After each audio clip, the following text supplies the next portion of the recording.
पिछले पार्ट में हमने देखा कि लियान अपने दोस्तों को बचाने के लिए सभी स्टूडेंटों को इकट्ठा करते हुए उस समन मॉन्स्टर के साथ फाइट करने के लिए चला गया होता है, लेकिन वहां पर अचानक से वो समन मॉन्स्टर लियान के साथियों के ऊपर अटैक कर देता है और उन्हें अपनी गिरफ्त में ले लेता है। लियान उस समन मॉन्स्टर के साथ फाइट करने के लिए तुरंत ही फैनकुंट्रा स्पिरिट को समन कर लेता है ताकि उसकी हेल्प से वो उस समन मॉन्स्टर को हरा पाए। लेकिन जैसे ही वो स्पिरिट सामने आती है तो उसे देखकर सारे स्टूडेंट हैरान हो जाते हैं और कहने लगते हैं ये तो बहुत ही ज्यादा छोटी स्पिरिट है। लेकिन वो स्पिरिट बिना किसी की बात पर ध्यान दिए लियान से उसका हाथ आगे करने के लिए बोलती है और धीरे धीरे कर उसके हाथ के अंदर जाने लगती है। और ऐसे ही वो धीरे धीरे लियान के हाथ के अंदर जाकर उसके मैजिक पर कंट्रोल की क्षमता को और भी ज्यादा बढ़ा देती है, जिसकी मदद से लियान एक लो ग्रेड लाइटनिंग मैजिक को कर पाने में कामयाब हो पाता है, क्योंकि एक सेकंड सर्कल स्पेल होती है। बात की शुरुआत में हम देखते हैं कि वो स्पिरिट लियान को बता रहा होता है कि इस समन मॉन्स्टर के साथ कुछ न कुछ तो गड़बड़ है, क्योंकि इसके ऊपर बहुत सारे एक्सपेरिमेंट किए गए हैं, इसीलिए इसकी स्थिति बहुत ही ज्यादा अनस्टेबल है। वो तो शुक्र है कि लाइटनिंग इसके ऊपर बहुत ही ज्यादा अच्छी तरह से काम कर पा रही है, इसीलिए ये करंट स्पेल इसके लिए काफी रहेगा। ये सुनकर लियान भी उस स्पिरिट की बात को मानते हुए बोलने लगता है, ऑल राइट, फिर तो मैं इसे अभी के अभी यूज करता हूँ।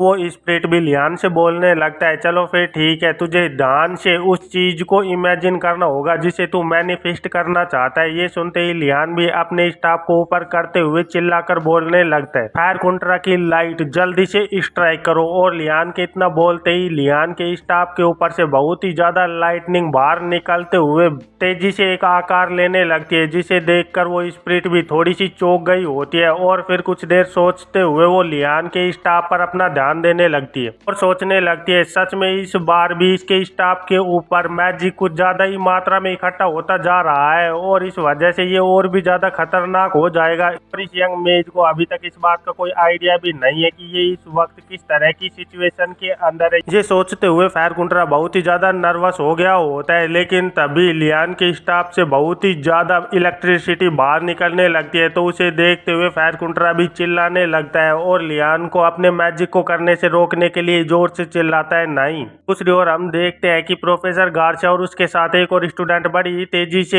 एक और भागकर जा रहे होते हैं और वो तुरंत ही समन मॉन्स्टर को देखते हुए बोलने लगते हैं, क्या यही वह सही जगह है जहाँ पर हमें आना है। और फिर हम देखते हैं कि प्रोफेसर गार्सिया के साथ टिजलिंग आई होती है। फिर प्रोफेसर गार्सिया भी थोड़ी थकी हुई लग रही होती है और वो उस समन मॉन्स्टर को देखकर बहुत ही ज्यादा हैरान हो गई होती है और फिर वो देखती है कि उस समन मॉन्स्टर के गिरफ्त के अंदर बहुत सारे स्टूडेंट भी बंद होते हैं। तो उन्हें देखते हुए वो बोलने लगती है, सच में यहाँ पर तो स्थिति बहुत ही ज्यादा बिगड़ती जा रही है, क्योंकि इस वक्त इस समन मॉन्स्टर की गिरफ्त के अंदर ऑलरेडी ही बहुत सारे स्टूडेंट आ गए हैं। चलो फिर अब मुझे इन्हें सभी के सभी को रेस्क्यू करना होगा। तो फिर प्रोफेसर गार्सिया तुरंत ही अपने मैजिक स्टाफ को बाहर निकालते हुए बोलने लगती है, मुझे सिर्फ इतने ही मैजिक का यूज करना होगा जिसकी मदद से मैं इसे हरा पाऊं, ना कि इसकी वजह से और स्टूडेंटों को भी खतरे में डाल पाऊं। लेकिन तभी प्रोफेसर गार्सिया की नजर दूसरी ओर जाती है, जहाँ पर देखकर वो बहुत ही ज्यादा चौंक जाती है और बोलने लगती है, आखिरकार यहाँ पर क्या हो रहा है। भी प्रोफेसर गार्सिया देखती है कि एक बहुत ही ज्यादा बड़ी लाइटनिंग आकर उस समन मॉन्स्टर पर जाकर टकराती है, जिसकी वजह से वहाँ हर और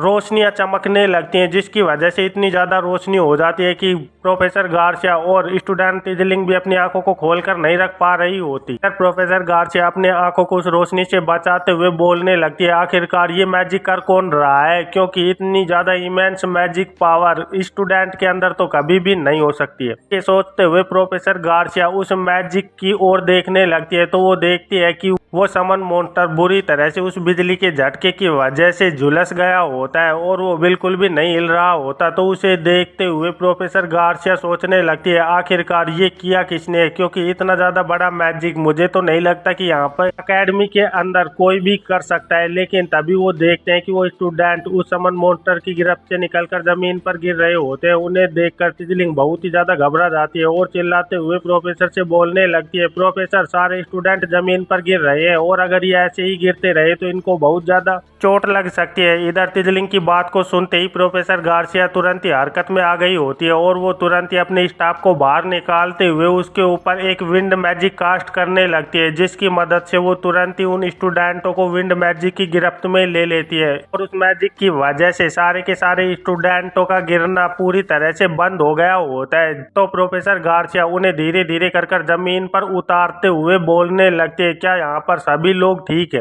यहाँ पर कोई इंजर्ड तो नहीं हुआ है। लेकिन प्रोफेसर गार्सिया जैसे ही उन स्टूडेंटों को देखती है तो वो और भी ज्यादा घबरा जाती है और सोचने लगती है, शिट, आखिरकार इनके साथ इतनी ज्यादा बुरी हालत कैसे हो सकती है। तो वो देखते हैं कि वहाँ पर एक स्टूडेंट बहुत ही ज्यादा बिजली से झुलसा हुआ पड़ा हुआ होता है। फिर हमें लियान को दिखाया जाता है जो कि उस समन मॉन्स्टर के सामने पूरी तरह से अपने मैजिक को अपने चारों ओर घुमाते हुए उस समन मॉन्स्टर को ही देख रहा होता है और फिर बोलने लगता है, सच में ये समन मॉन्स्टर तो पूरी तरह से फ्राइड हो चुका है, अब तो इसके बचने का कोई भी चांस नहीं बचा हुआ है। और फिर वो फैन कॉन्ट्रा की ओर देखते हुए बोलने लगता है, क्या यहाँ की स्थिति पूरी तरह से सही है? कि मुझे तो अपने मैजिक को देखते हुए बिल्कुल भी ऐसा नहीं लग रहा है कि इसका पावर आउटपुट पूरी तरह से कंट्रोल्ड था। लियान की बात सुनते ही फैन कॉन्ट्रा तुरंत ही लियान से बोलने लगता है, इसमें मेरी कोई भी गलती नहीं थी, इसलिए तुम मुझे इसके बारे में कुछ भी नहीं बोल सकते हो। तभी वहाँ पर किसी की आवाज आने लगती है, सच में मैं तो बहुत ही ज्यादा इस बारे में सोच रही थी कि आखिरकार इतनी ज्यादा मैजिक पावर किसकी हो सकती थी।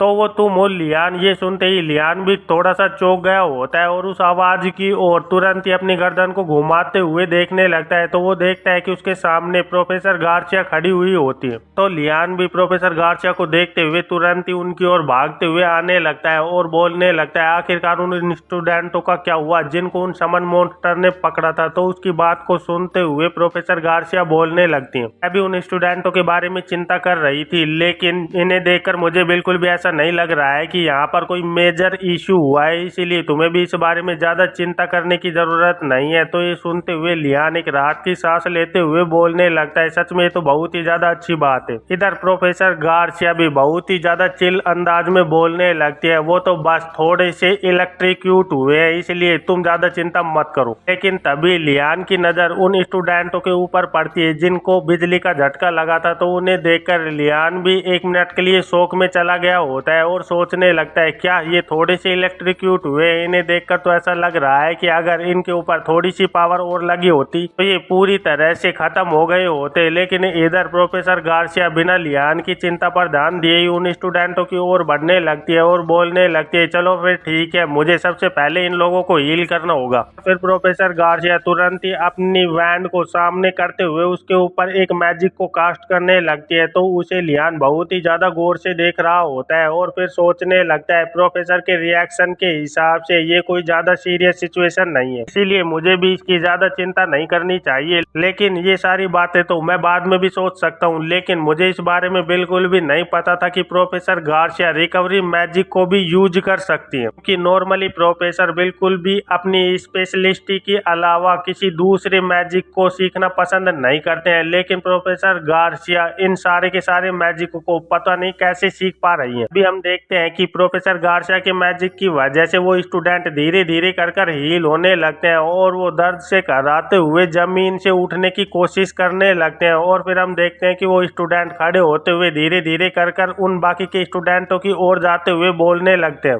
शुक्र है हम सभी के सभी पूरी तरह से सेफ है, इसलिए professor Garcia thank you. Professor Garcia उनकी ओर देखते हुए बोलने लगती है, तुम्हें मुझे थैंक यू कहने की बिल्कुल भी जरूरत नहीं है, बल्कि तुम्हें तो लियान को थैंक यू बोलना चाहिए, क्योंकि इसने उस वाइन मॉन्स्टर के साथ बहादुरी के साथ फाइट कर उसे हराया है और तुम सभी लोगों को बचाया है।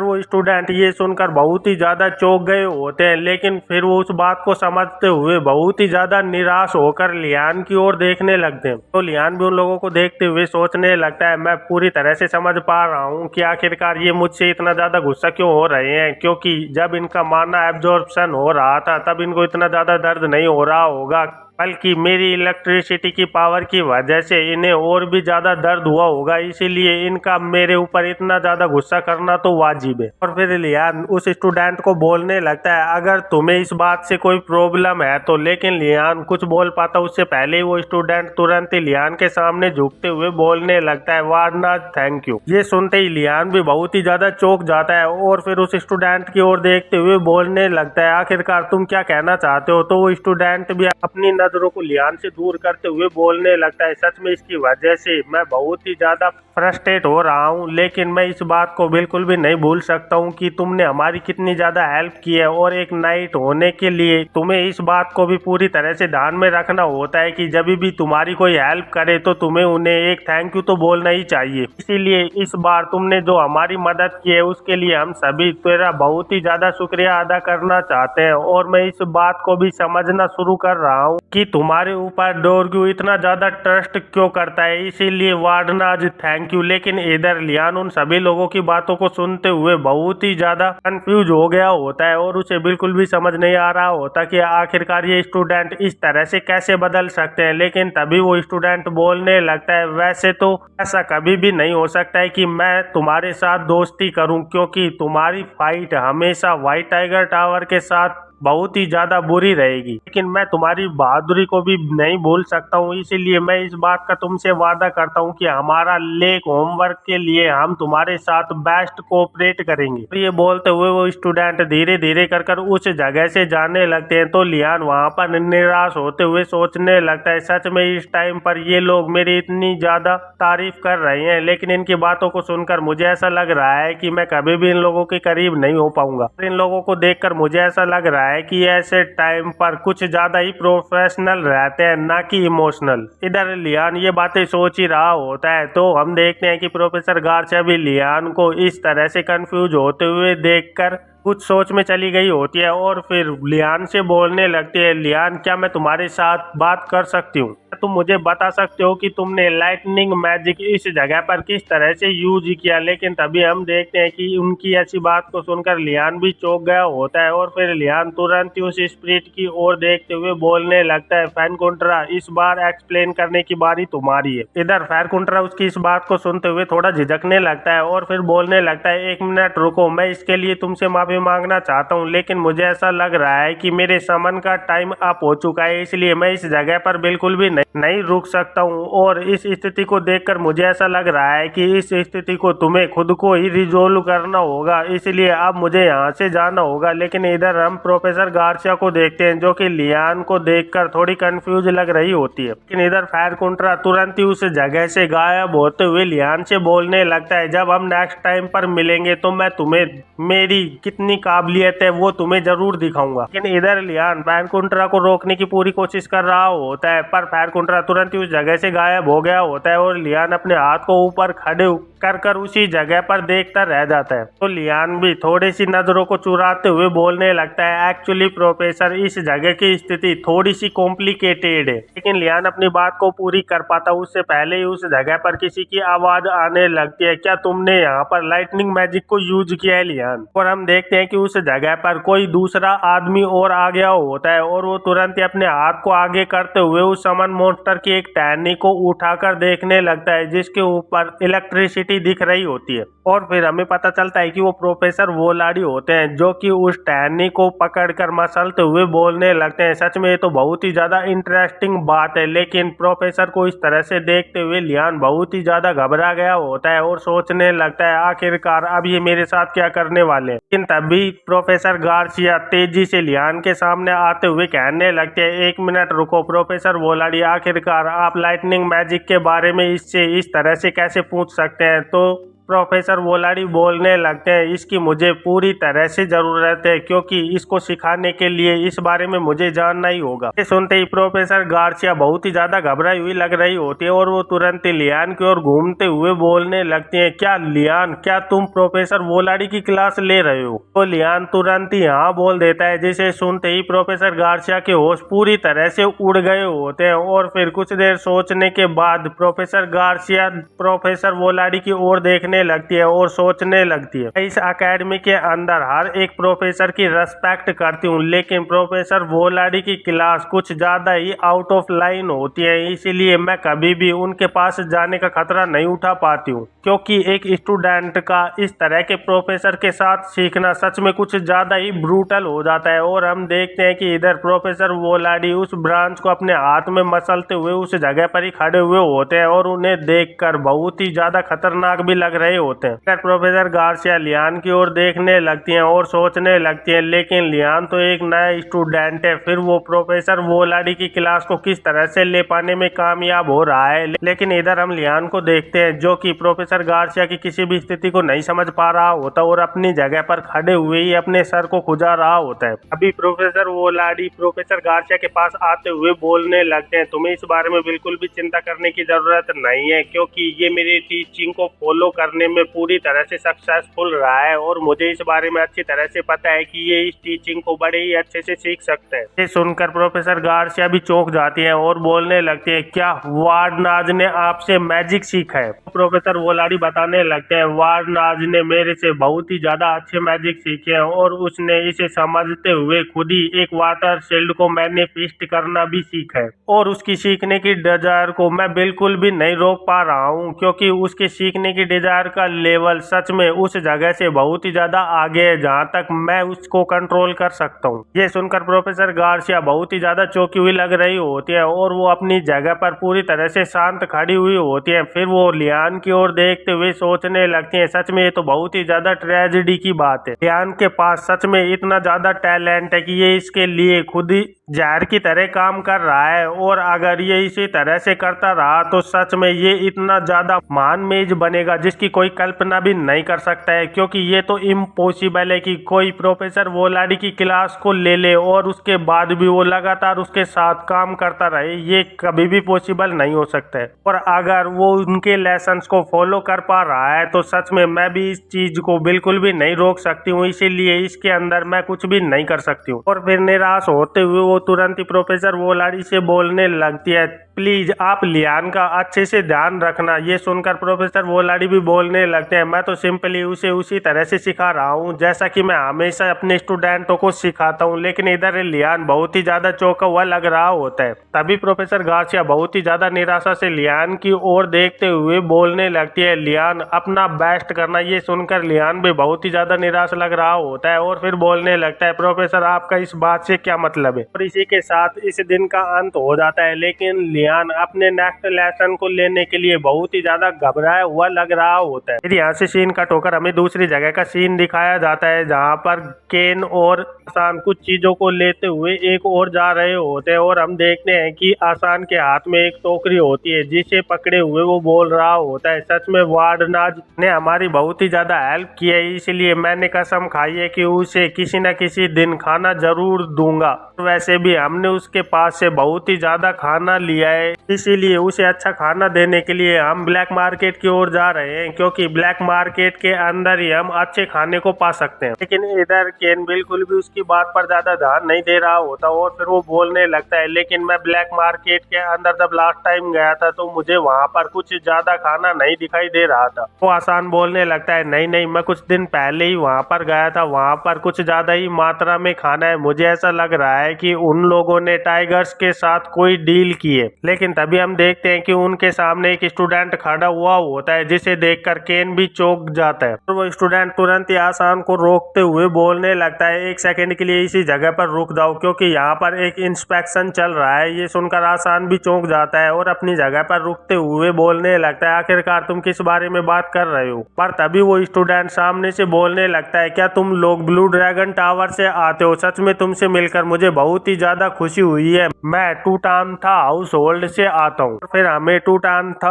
हाउस होल्ड के बारे में बताया जाता है कि ये एक मैसन गिल्ड फैमिली है जो कि एम्पायर के अंदर बहुत ही ज्यादा फेमस गिल्ड है। फिर आसान भी उसे देखते हुए सोचने लगता है, जितना मुझे इस फैमिली के बारे में पता है, इनके फैमिली के लोग तो डुआर्फ आर्टियन होते हैं, लेकिन इसे देखकर तो मुझे ये एक एल्फ दिखाई दे रहा है। और ये सोचते हुए आसान तुरंत ही बोलने लगता है, सच में तुमसे मिलकर मुझे भी बहुत ही ज्यादा खुशी हुई। मेरा नाम आसान है और मैं डालकार्ड हाउस होल्ड से आता हूँ। हम ब्लैक मार्केट के अंदर कुछ चीजों को ट्रेड करने के लिए लाए हैं। और ये बोलते हुए तुरंत ही आसान अपनी टोकरी के ऊपर से कपड़े को हटाने लगता है जिसके अंदर कुछ पोशंस रखे हुए होते हैं। उन्हें देखते हुए वो लड़का बहुत ही ज्यादा चौंक गया होता है और बहुत ही गौर से उन चीजों को देखने लगता है और फिर बोलने लगता है, मैं तुमसे माफी चाहता हूँ लेकिन मैं तुम्हारे साथ बिल्कुल भी कोई भी ट्रेड नहीं कर सकता हूँ। उसकी इसकी बात को सुनते ही केन और आसान दोनों बहुत ही ज्यादा चौंक जाते हैं और बोलने लगते हैं, क्या आखिरकार तुम इस तरह से हमारे साथ क्यों कर रहे हो। लेकिन तभी हम देखते हैं कि एक स्टूडेंट उन लोगों के पीछे आते हुए बोलने लगता है, आखिरकार तुम लोग अंदर क्यों नहीं जा रहे हो। तो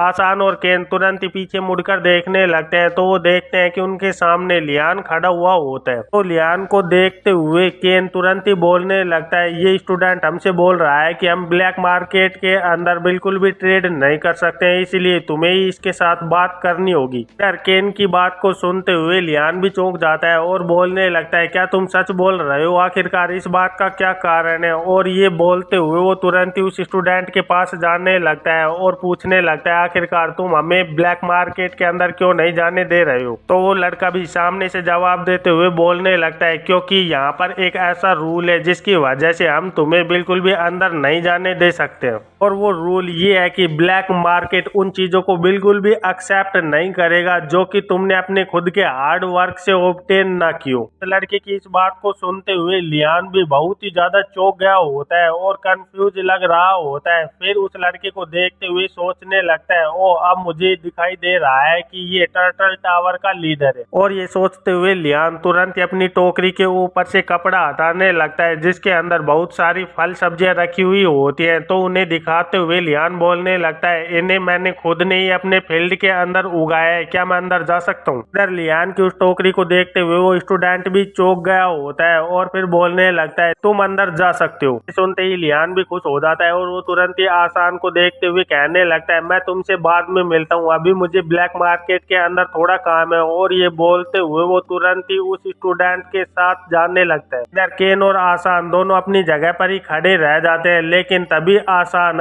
होश में आता है और सोचने लगता है, नहीं ऐसा बिल्कुल भी नहीं हो सकता है, मैं आखिरकार ऐसा कैसे कर सकता हूँ कि मैं वार्डनाज की हेल्प ना कर पाऊँ। लेकिन इधर हम देखते हैं कि लियान अपनी टोकरी के ऊपर वापस से कपड़े को ढकते हुए आगे जा रहा होता है। इधर वो दूसरा स्टूडेंट भी लियान की टोकरी की ओर बड़े ही गौर से देख रहा होता है और फिर लियान से बोलने लगता है, तुम तो उस ग्रेट हाउस होल्ड ऑफ वार्डनाज से आते हो, मैं सही बोल रहा हूँ ना, फिर क्या सच में तुमने इन्हें खुद अपने आप ही उगाया है। तो लियान बोलने लगता है, ऐसी चीजें इस एकेडमी के अंदर बिल्कुल भी मैटर नहीं करती हैं और मैं तुम्हारे टावर के साथ भी इन चीजों को शेयर करने वाला हूँ। ये सुनते ही वो लड़का बहुत ही ज्यादा चौंक गया होता है और फिर बोलने लगता है, क्या तुम शेयर करने वाले हो और वो भी फ्री। और ये बोलते हुए वो स्टूडेंट बहुत ही ज्यादा खुश लग रहा होता है। इधर उसके पेट से भी गुड़ गुड़ की आवाजें आने लगती हैं। तो लियान भी उस लड़के को बहुत ही ज्यादा गौर से देखने लगता है और फिर तुरंत ही अपनी टोकरी के अंदर हाथ डालते हुए कुछ निकालने लगता है। तो उसे देखकर वो लड़का भी बहुत ही ज्यादा खुश हो गया होता है। इधर लियान तुरंत ही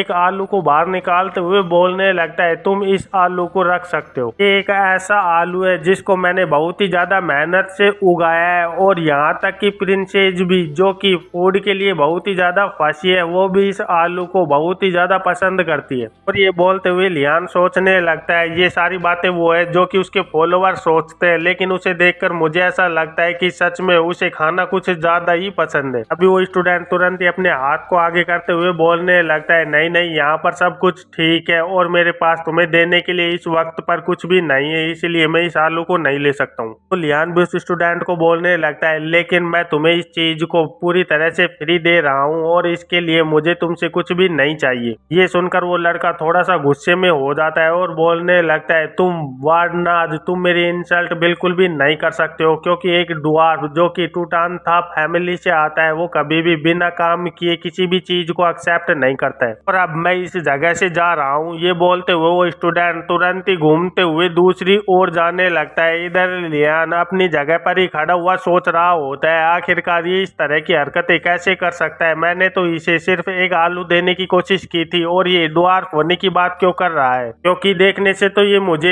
एक एल्फ दिखाई दे रहा है। फिर यहाँ से सीन कट होकर हमें कुछ देर बाद ब्लैक मार्केट के अंदर का सीन दिखाया जाता है, जहाँ पर रैडफोर्ड बोल रहा होता है, वार्नाज तुम्हारा यहाँ पर स्वागत है। तुमने प्रोबेबली इस बात को पहले ही सुन लिया होगा, लेकिन सच में ये हमारे जैसे चोरों के लिए बहुत ही ज्यादा हार्ड होता जा रहा है इस ब्लैक मार्केट के अंदर काम करना। उसकी बात को सुनते हुए लियान बोलने लगता है, हाँ मुझे भी ये सारी बातें सुनकर ऐसा ही लग रहा है। क्या तुम मुझे बता सकते हो कि आखिरकार इस जगह पर ऐसा क्या हुआ है? तो ये सुनते हुए रैडफोर्ड बोलने लगता है, ऑफ कोर्स क्यों नहीं। ये ब्लैक मार्केट आजकल बहुत ही ज्यादा ग्रो होता जा रहा है और वो सब कुछ साल्को की लीडरशिप की वजह से हो रहा है, लेकिन इसी के साथ साथ बहुत सारी प्रॉब्लम भी सामने आ रही है, जिसकी वजह से बहुत सारे स्टूडेंट परेशान होते जा रहे हैं, क्योंकि बहुत सारे स्टूडेंट ब्रेड को बहुत ही ज्यादा हैवी कॉस्ट पर बेच रहे हैं। इसी के साथ वो बहुत ही ज्यादा फेक सामान को भी ब्लैक मार्केट के अंदर ला रहे हैं और इन्हीं चीजों की वजह से धीरे धीरे कर ब्लैक मार्केट की इज्जत खराब होती जा रही है। और फिर हमें पता चला कि कुछ थोड़े से नंबर ऑफ स्टूडेंट इस जगह पर बहुत ही ज्यादा प्रॉब्लम कर रहे हैं। और इस बारे में तो तुम्हें पता ही होगा कि टर्टल टावर हमेशा दोनों बड़े टावर के साथ हमेशा कॉन्फ्लिक्ट के अंदर ही रहा है, लेकिन साल्को ने हमारे साथ एक सजेशन बनाया है कि वो हमारी इन सभी लोगों के साथ रक्षा करेगा। इसीलिए उसने इस ब्लैक मार्केट के अंदर 2 रूल, बहुत ही ज्यादा कठिन रूल खड़े कर दिए हैं। अगर तुम काम नहीं करते हो तो तुम्हें खाना बिल्कुल भी नहीं मिलेगा और इस ब्लैक मार्केट के अंदर चुराई हुई चीजें पूरी तरह से बैन है, ताकि सारे के सारे प्राइजेज पूरी तरह से फेयर रह पाए। ये सब कुछ सुनते हुए लियान बहुत ही ज्यादा गुस्से में आ गया होता है और वो तुरंत ही अपने पास में रखे हुए क्रेट के ऊपर अपना हाथ मारते हुए बोलने लगता है, सच में इस वजह से बहुत सारे काइंड स्टूडेंट सफर कर रहे हैं। इस तरह के ट्रबल मेकर्स को पूरी तरह से खत्म कर देना चाहिए,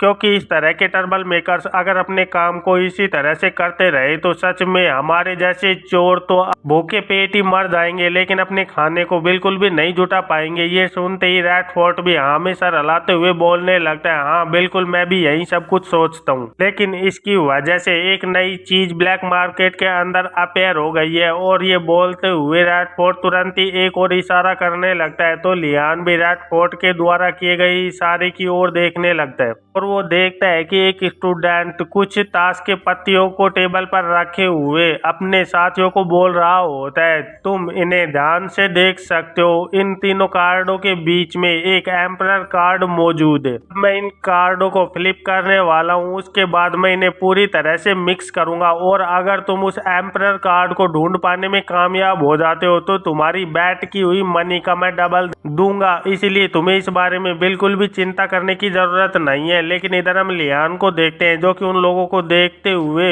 एक सोच में पड़ गया होता है और फिर बोलने लगता है, क्या ब्लैक मार्केट के अंदर गैम्बलिंग अलाउड है? तो रैडफोर्ड बोलने लगता है, हाँ वो भी इस चीज को बिल्कुल भी पसंद नहीं करता है, लेकिन पता नहीं कैसे उसने इस चीज को यहाँ पर अलाउ कर दिया है। इधर हम देखते हैं कि वो स्टूडेंट अपनी 3 ब्रेड को हार गया होता है, तो वो बहुत ही ज्यादा निराश होते हुए बोलने लगता है, सच में ये मेरी ब्रेड, मैं इन्हें कभी भी नहीं हार सकता। तो वो खिलाने वाला स्टूडेंट उस स्टूडेंट को बोल रहा होता है, मैं तुमसे माफी मांगना चाहता हूँ, लेकिन मैंने पूरी कोशिश की और मैंने इन्हें मिक्स करते हुए अपनी स्पीड को भी बहुत ही ज्यादा स्लो रखा है। लेकिन इधर लियान देखता है कि वो अपने ताश के पत्तों को बड़े ही सावधानी से बदल रहा होता है। इधर रैडफोर्ड लियान की ओर इशारा करते हुए धीरे से बोलने लगता है, तुम कभी भी इमीरग के साथ बैट मत करना। तो लियान भी उसकी बात को समझते हुए बोलने लगता है, मैं तुम्हारी इस बात से पूरी तरह से एग्री हूँ, क्योंकि अपने हाथ के साथ मुझे कुछ ज्यादा ही स्किल्ड लग रहा है।